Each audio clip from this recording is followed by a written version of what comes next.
noite, pessoal. Sejam todos muito bem-vindos e bem-vindas para a nossa hoje, né, penúltima aula do, do nosso lindo festival Jasmins Aulas Abertas.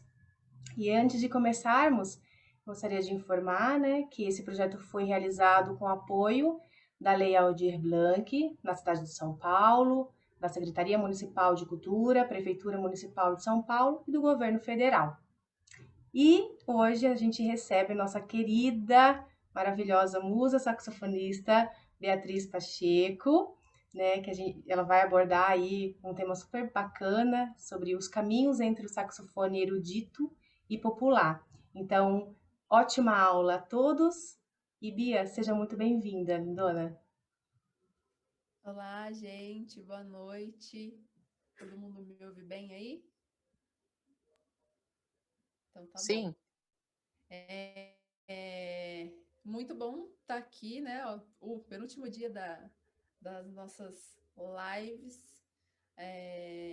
Super importante, né, para a gente continuar aprendendo, continuar compartilhando da nossa música, das nossas experiências com o público que acompanha a gente, que também não acompanha, mas passa a acompanhar depois no decorrer do tempo. Então, muito bom ter esse momento aqui onde a gente pode compartilhar um pouquinho da experiência de cada uma aqui da Jasmins, né? Eu escolhi esse tema porque acho que ele diz bastante da construção do meu som, né? Da música que eu sempre fiz. É, e aí eu achei importante dizer isso, né? Talvez até para desconstruir alguns conceitos que as pessoas criam talvez de adversidade entre a música popular e erudita que possa ter assim, né, no meio da música em si. E eu comecei a tocar saxofone com 10 anos de idade. Na verdade, foi um pouquinho, uns 2 anos depois. Comecei a estudar música através de um projeto chamado Team Música nas Escolas, né? Lá eu tive aulas de instrumentos de percussão, xilofone, aprendi a ler partitura, cantar, enfim, tocar flauta doce. E aí, com o passar do tempo, né, onde esse projeto ele era feito na escola pública, era em 3 escolas públicas de São Paulo, e aí depois esse projeto ele unificou as 3 escolas, no caso as 3 turmas de cada escola, e foi para o Auditório Ibirapuera, onde a escola agora é até hoje, né? Então, desde acho que 2006, 2005. E aí lá eu tive a oportunidade de escolher, de ter um pouco contato assim com outros instrumentos de sopro, até então eu não conhecia, só conhecia de longe porque esse grupo de alunos que tocavam, né, que aprendia, ele era acompanhado pela banda Savana. Então lá a gente ficava admirado vendo aqueles instrumentos de sopro, trompete, trombone, bateria e, né, aquela energia toda que é aquela big band que eu, nossa, foi a primeira big band que eu ouvi, né, daquele tamanhozinho e já ficava espantada assim, né, que é um impacto muito grande, né? E a gente era acompanhado por eles, e aí depois, indo para o Auditório Ibirapuera, eu tive contato, e aí escolhi 3 instrumentos, mas o saxofone foi a minha primeira opção. E aí, no início do projeto, eu tive aula com... O primeiro professor foi o JG. Ele, não me lembro quanto tempo ele me deu aula de saxofone, mas foi bem no início e não foi por muito tempo também. Então, eu tive aula com o JG, depois eu tive aula com o Proveta, também pouco tempo, e logo depois eu tive aula com o Douglas Braga.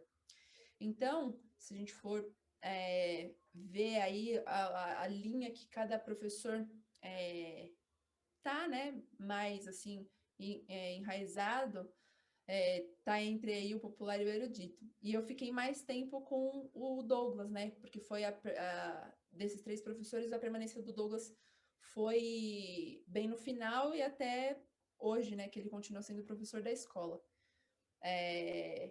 E aí, a escola do Auditório Ibirapuera, ela é de música brasileira, né? Ela tem essa música forte de música brasileira, do choro, do samba, da polca, do maxixe. E aí, mas eu tinha um professor de música clássica, que era o Douglas, né?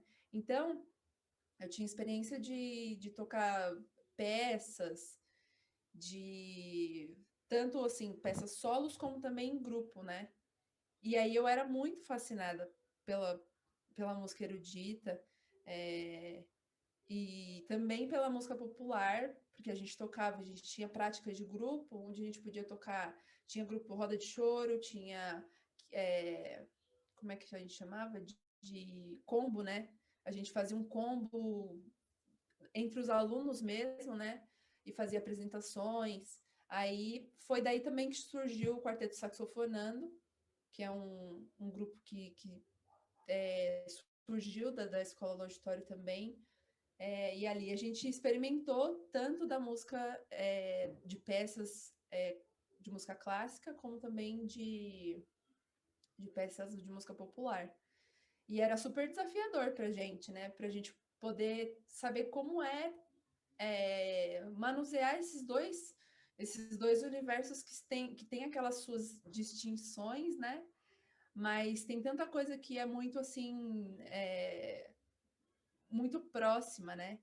E aí isso foi uma coisa que me encantava entre os dois, assim.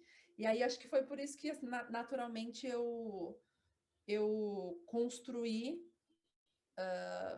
o que eu entendo de som e o que eu gosto, me identifico, né? De som de saxofone. Porque aí acaba que tudo aquilo que eu acabei bebendo, né? Eu resulto no meu instrumento. Mas aí eu tive que.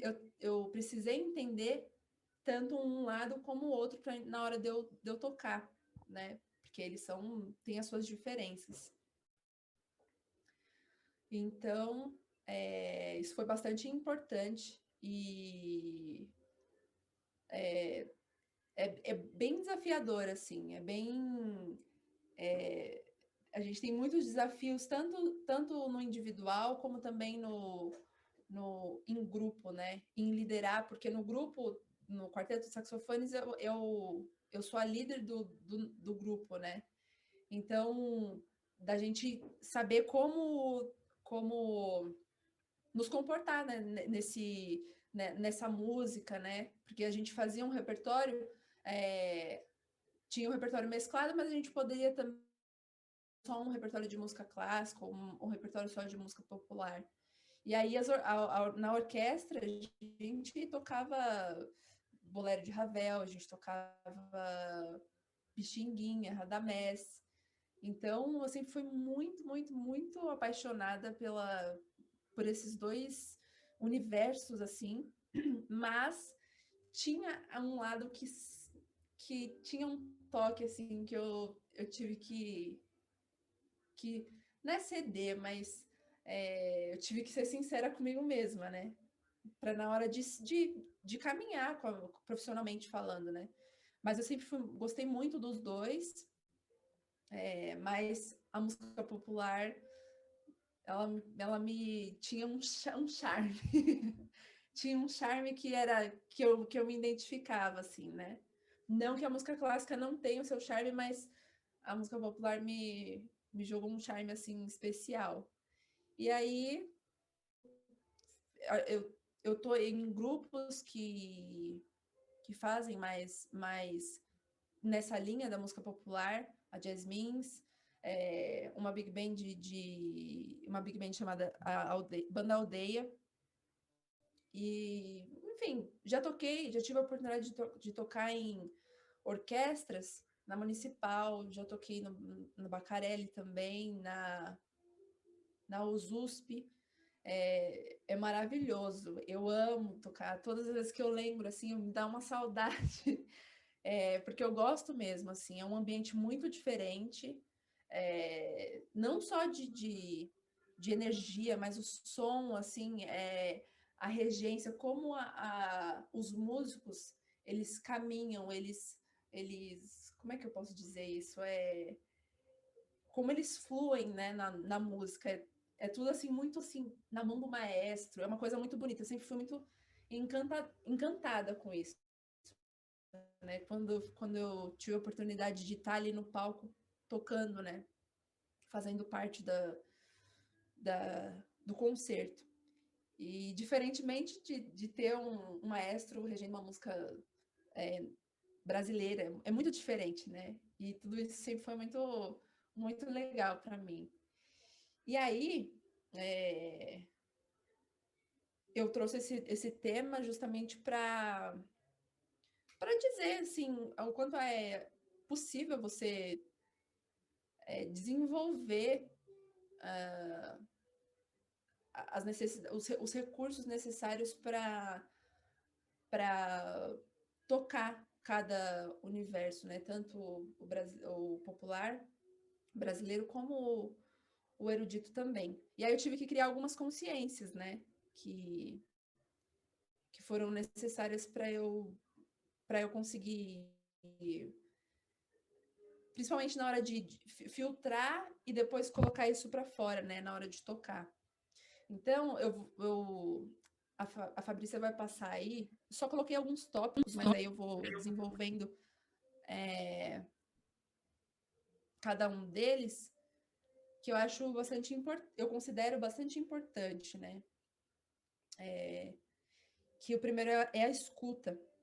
É sempre muito importante escutar. Eu sempre gostei muito de ouvir, muito assim, de ouvir assim, de coisas diferentes. E em diversas formações, seja num duo, ou num quarteto, ou solo, ou até mesmo orquestra, ou grupos de câmara, assim, também. Combos, gigs, Big Band, sempre fui assim, fascinada. É um grupo assim, que eu sou apaixonada mesmo.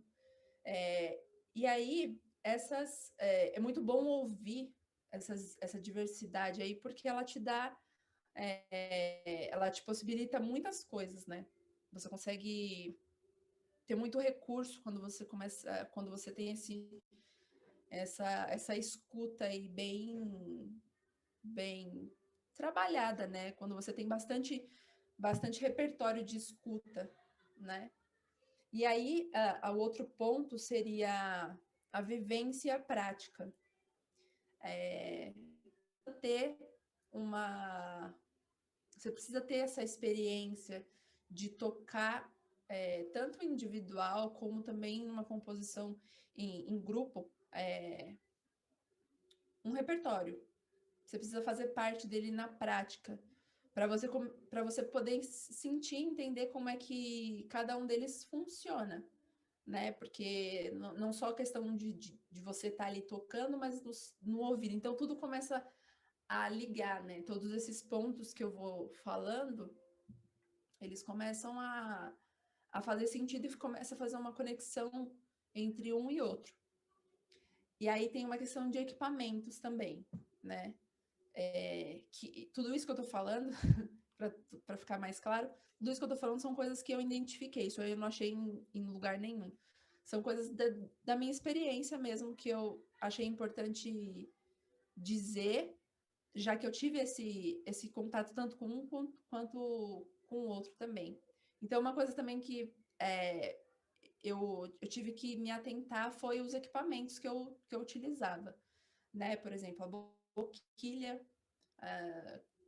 cada universo tem uma sonoridade, e aí automaticamente a boquilha ela tem esse recurso que você consegue oferecer aquilo que o som ele requer, né? Então, a boquilha é muito importante, você saber que tipo de boquilha você vai precisar usar, uma boquilha mais aberta, uma boquilha mais fechada, o que ela pode te proporcionar com relação ao que você vai precisar fazer dentro daquilo que você vai tocar. vai ser complicado você usar um equipamento numa música que não tem aquilo que ela precisa, né? Você vai estar muito limitado no equipamento errado, né? Então você não vai conseguir executar aquilo que aquele repertório que exige, né? E aí, a questão da palheta também. Uma coisa que é engraçada é que eu sempre gostei de palheta pesada. E tem algumas pessoas que ficam um pouco assim, nossa, mas você usa palheta 4. Eu sempre gostei, aí eu fico assim, nossa, mas será que eu tô errada assim? Mas eu sempre gostei de palheta pesada porque eu conseguia o som que eu buscava, né, através da, dessa palheta, né? E eu conseguia também manipular ela o tanto que eu precisava. Então eu consegui perceber que, por exemplo, uma palheta mais leve, eu conseguia ter mais flexibilidade, e aí eu conseguia fazer algumas coisas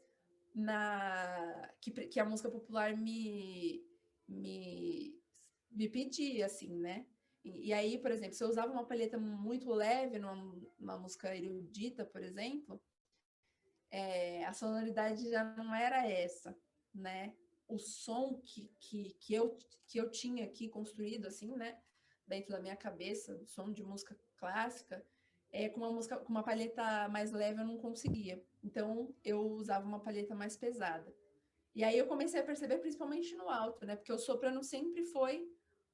o soprano foi sempre o meu primeiro instrumento, né? Eu comecei com soprano e tenor, e depois que eu continuei com soprano, mas acrescentei o alto. E aí tirei o tenor.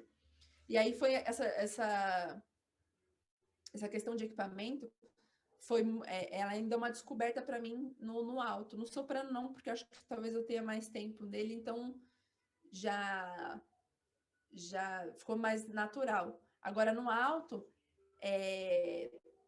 ainda tem umas questões de mexer na palheta, eu preciso de mais flexibilidade, eu preciso de mais brilho, de mais grave, de um som mais escuro. E aí tem essa necessidade do equipamento. E aí o outro seria a identificação da linguagem.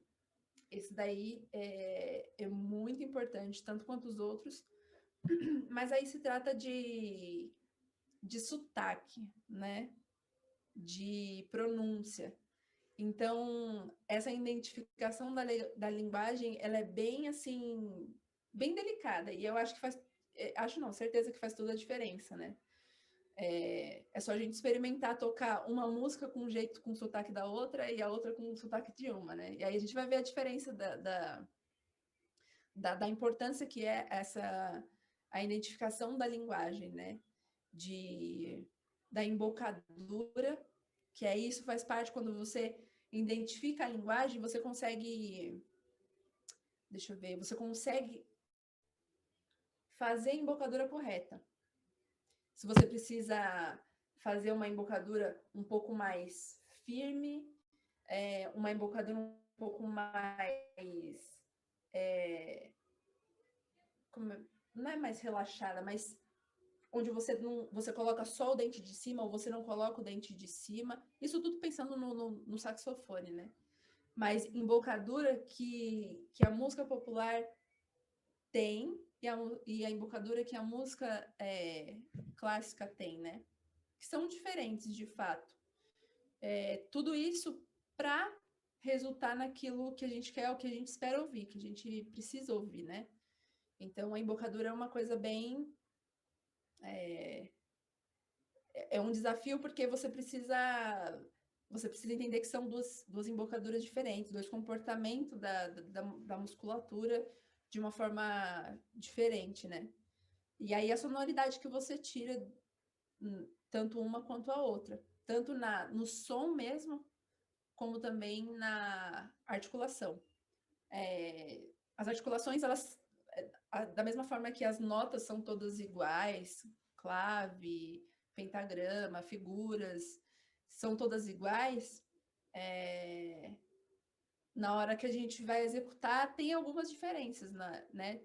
Quando a gente vai executar na música popular ou na música erudita, tem a sua diferença justamente para acompanhar o sotaque que tem e para acompanhar a pronúncia que é daquela linguagem, né?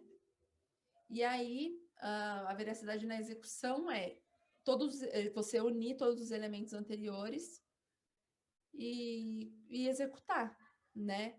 Você conseguir fazer parte daquela música que você está tocando. Então, você entender todos esses elementos e saber que é uma composição, tipo, como se fosse uma receita, né? Você segue essa receita para você conseguir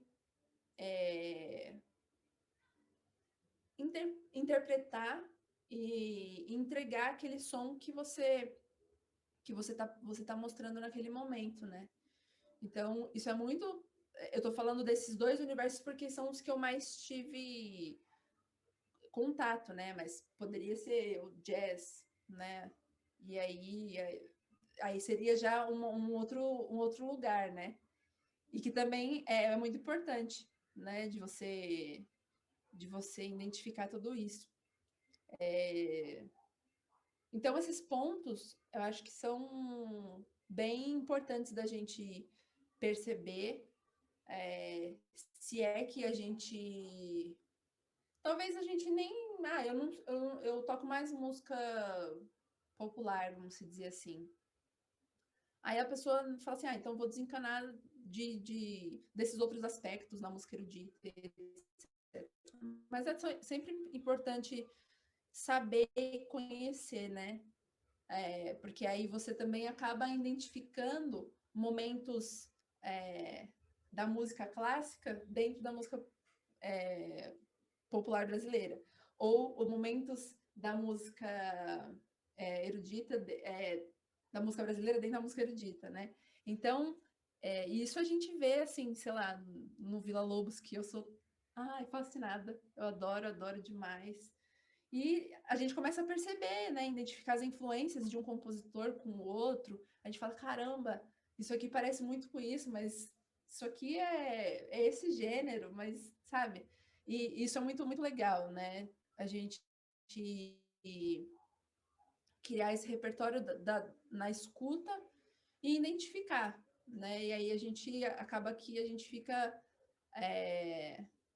mais com a bagagem mais cheia, né, de conhecimento. Bom, como é que a gente tá de tempo? Tudo certo. Deixa eu tomar uma aguinha aqui.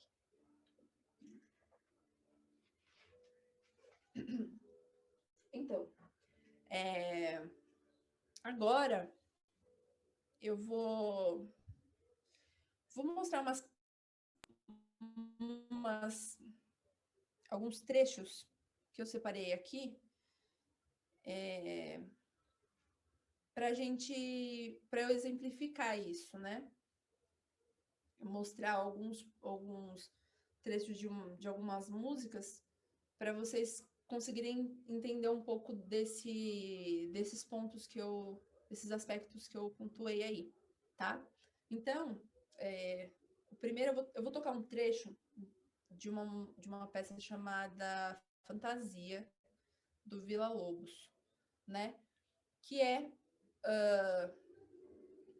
uma peça maravilhosa, escrita para saxofone soprano. E aí a gente consegue perceber essas diferenças. Aí a gente começa a dar uma provocada de como é tocar isso com um sotaque diferente ou algo do tipo, né? Então,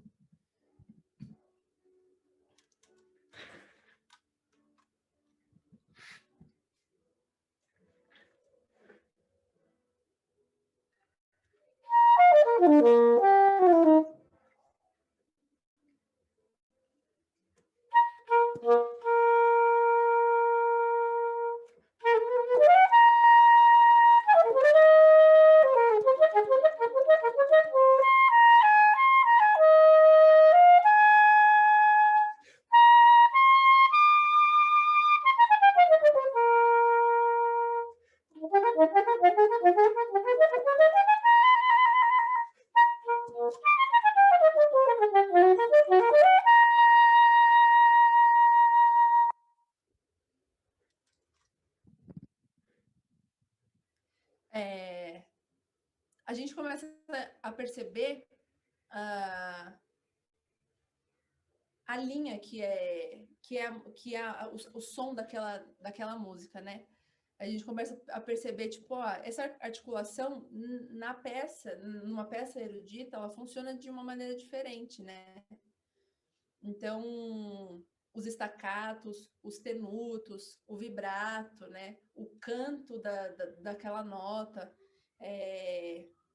tem a sua total característica, né? Então, se eu fosse tocar isso de uma maneira, vamos dizer, sei lá, swingada, um trecho aqui, deixa eu ver.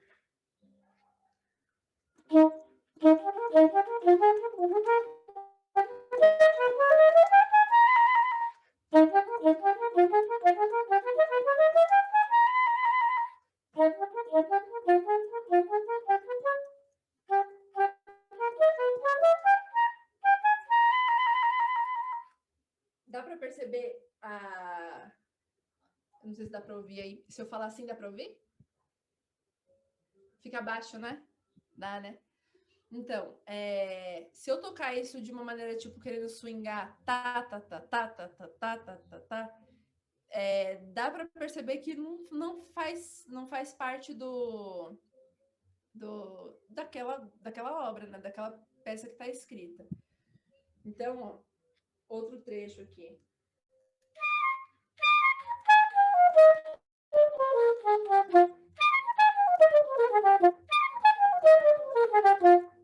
E não é. O correto é.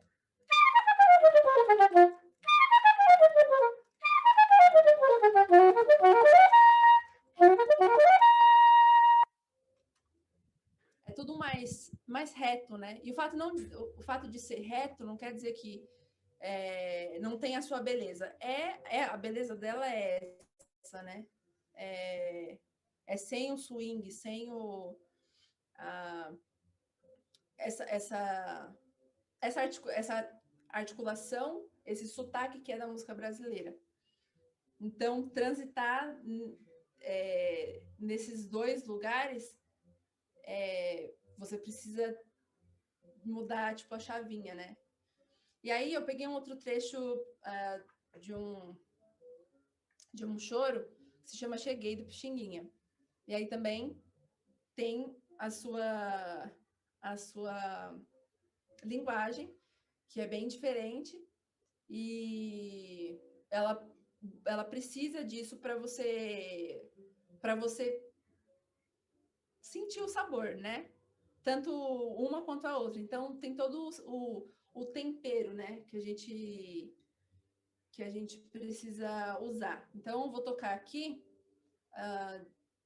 de duas maneiras diferentes para vocês entenderem melhor.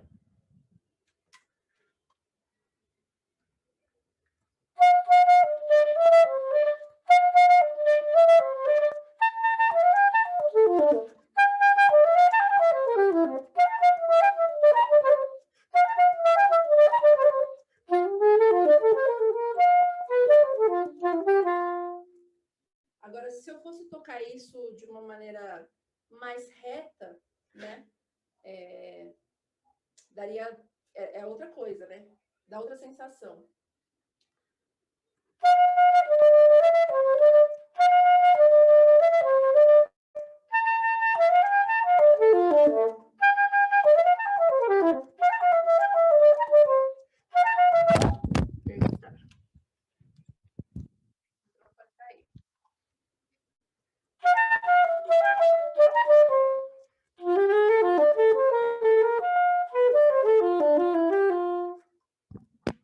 Dá para perceber a diferença, né?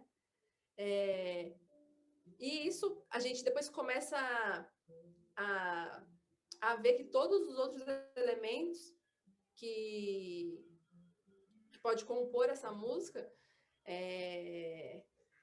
faz bastante diferença, né? Ajuda bastante no todo. Então tem um trecho que dá para ouvir muito o pandeiro tocar, né? Mas só dá para ouvir o pandeiro. É porque a frase ela já dá essa lembrança, né? Você já começa a ouvir. Mas se você também tocar ela reta, ela pode não lembrar nada também. Mas se você tocar ela do jeito que tem que tocar, você consegue ouvir o pandeiro te acompanhar, mesmo sem ele estar te acompanhando.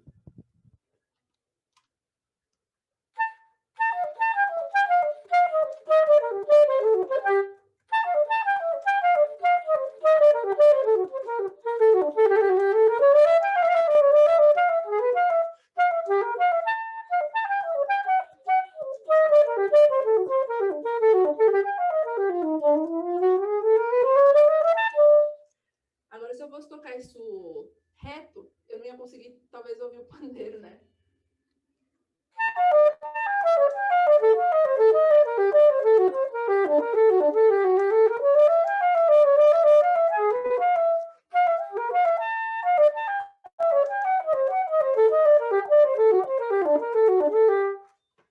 Parece até tipo um exercício, né? Sei lá, um exercício de mecanismo, alguma coisa assim, né?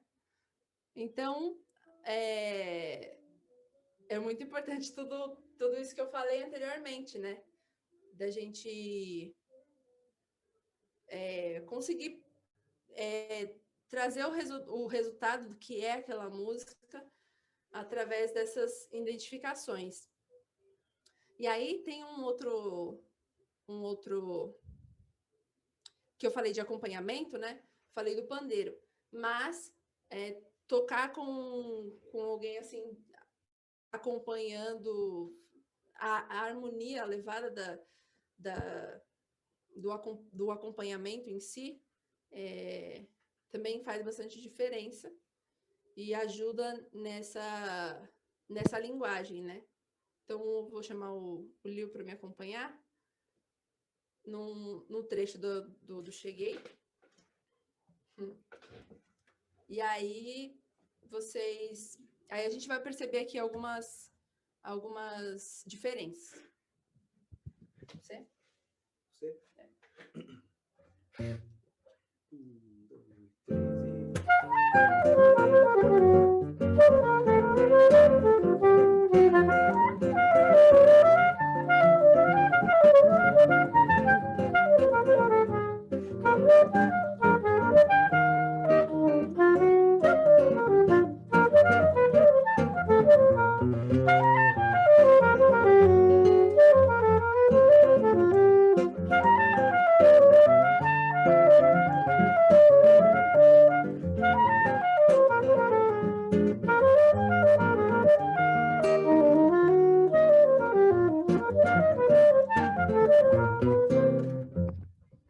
Vocês conseguiram identificar a diferença do primeiro e do segundo? O primeiro eu toquei de uma maneira mais swingada, né, para ficar dentro do gênero, e o outro eu toquei reto, né? E aí, se a gente for pensar assim, né, e em cada universo, a gente tem que entender os limites de cada uma, né? Então, eu sei que a música brasileira, com todo o respeito, né? Eu tenho mais liberdade para fazer algumas coisas, diferente da música clássica. Por exemplo, eu não posso colocar um trinado numa peça onde não tem, a não ser que, enfim, tem algum motivo, né, muito específico para isso, mas não de maneira desrespeitosa, mas eu posso interpretar um choro e colocar um trinado, colocar como é que posso dizer, um bend, tudo isso que compõe a interpretação do músico, né? Mas que eu posso fazer isso de maneira respeitosa, mesmo que não esteja escrito. Já na música clássica, se eu fosse tocar esse trecho do Fantasia, eu não posso colocar um trinado onde não tem escrito, né? E acho que é mais ou menos isso, né? Acho que eu posso mostrar também algum outro trecho. Talvez o A? Sim. Com acompanhamento. Só a rítmica, sem os acordes, para simular o pandeiro? Ah, sim. Vou fazer, ele vai tocar ele vai fazer só simular um pandeiro no violão e também para dar outra ideia, né? Antes, uma coisa que eu acho que é muito legal pensar é em todas as semicolcheias. Ter as semicolcheias tocando assim, mesmo que você não vá tocar todas, né, para poder tocar a melodia, as semicolcheias elas estão todas ali. E aí você consegue despontar umas notas e outras não, né? Para justamente dar o swing, né?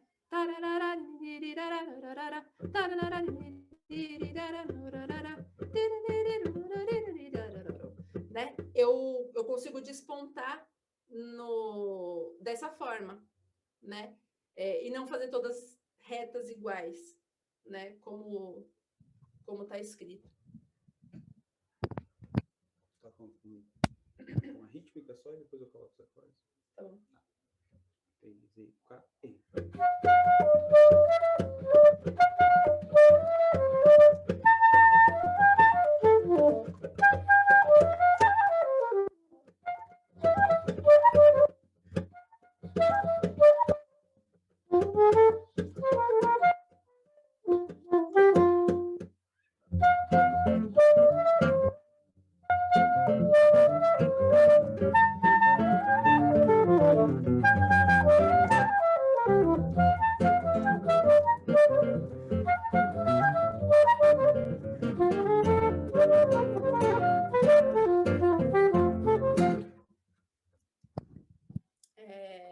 É isso. Eu não vou ficar repetindo um monte de...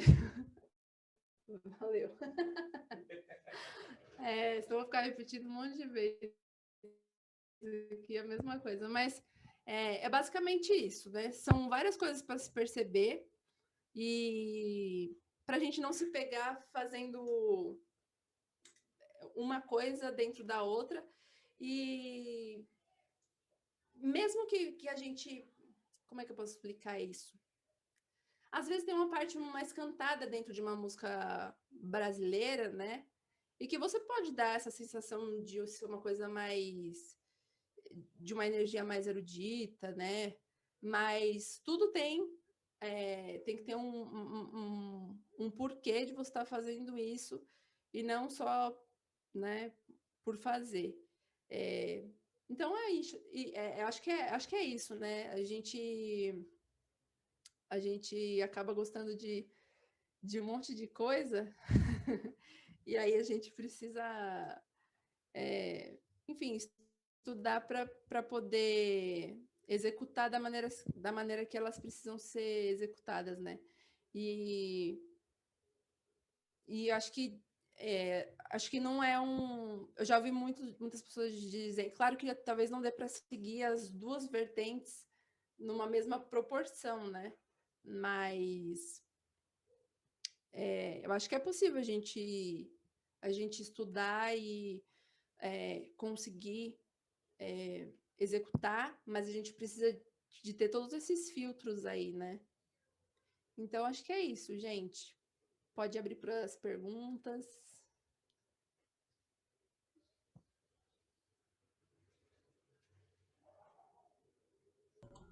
Maravilhosa, Bia. Obrigada, né? Já de antemão, obrigada foi maravilhoso ouvir tanto a sua história, né? Quanto também saber um pouquinho mais, né? Porque às vezes a gente, né, tem essa concepção do quadrado, né? E você, do jeito que você permeia esses dois mundos, é muito particular e bem bacana, né? Agregou bastante, assim, para mim, acho que o pessoal também se super explicou. E tem muita diferença mesmo, né? Assim, esse quadradinho e também os segredos, né? Como essa articulação. Inclusive, eu queria fazer uma pergunta, assim, ver se você puder, assim, como que você quais artifícios e quais ferramentas você utiliza no seu dia a dia? Tipo, escalas, você toca fazendo essas articulações diferentes, né? Porque você falou desse idiomatismo bastante, né? Então, das músicas, então, como que você faz, quais são as suas ferramentas do seu dia a dia para você trazer isso com tanta naturalidade, né? Porque assim, você tocou o retinho, né? E você tocou o super swingado e com muita facilidade. Então, para algumas pessoas é um pouco, né? Mas como é que ela faz isso? Você poderia dar uma dica assim pra gente? Então, pensando assim, as maneiras que a gente pode estudar isso. A seção rítmica da música brasileira faz muita diferença. Então, se você pega uma nota e faz a clave do tamborim ou faz a clave do pandeiro com essa uma nota, você depois consegue reproduzir. Você pode colocar depois, eu não quero mais fazer numa nota só. Vou fazer isso numa escala, né? Então, isso é muito importante porque depois sei lá, você vai fazer um improviso ou você vai tocar uma frase, né? Tipo uma frase com naipe ou uma frase que tem um contraponto com uma pessoa que está cantando ou de um instrumento que está tocando, você consegue já colocar aquela articulação dentro daquele fraseado, né? Então, pode pegar coisas simples, uma nota só, ou pode pegar uma escala e fazer. E aí, na música clássica, é tudo uma questão de... acho que a gente trabalha outros aspectos, né? Mas aí tem essas articulações que são mais incisivas, né? Que tem um ataque mais forte, e aí depois aqueles estacatos aí tem estacato duplo, triplo, e que precisa ficar bem evidente, né? E aí foi interessante você falar, que aí agora eu lembrei, talvez pode ser até um assunto que a gente pode falar amanhã na live da Jasmine, nossa última aula, né? Que é essa questão de dentro do grupo, nosso grupo, né, especificamente, tem gente de vários lugares. Então, tem gente que vive dentro da música clássica e tem gente que vive dentro da música popular. E ali, na hora que a gente vai tocar, a gente, né, tem a identidade da Jasmine. E aí a gente precisa fazer parte dessa identidade e mostrar como é que é, né? Como é o som da Jasmine. Então, aí é onde a gente tá, tipo, então aqui, se esse som que eu tô, vamos supor, essa música que a gente tá tocando, ela é mais o Doralice, por exemplo. Então, quem é do erudito vai precisar de entrar dentro dessa linguagem para conseguir corresponder, né? E todo mundo tá junto ali, né? E a mesma coisa o contrário, né? Então, isso é muito legal, e aí é onde começam os desafios todos, né? Para todo mundo. Mas acho que é isso. Eu gosto de estudar. Esses dias eu estava até estudando, tem uma peça que eu vou tocar que tem staccato duplo. E aí, tipo, é outra coisa, zero swing, não tem swing. Aí do outro lado tem swing, e aí eu preciso estudar devagar e fazer toda a diferença. Sei lá, pegar uma nota e fazer.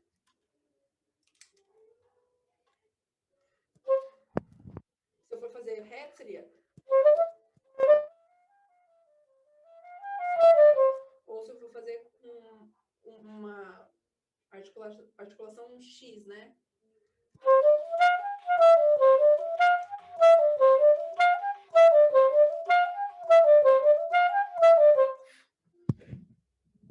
Ou uma nota parada.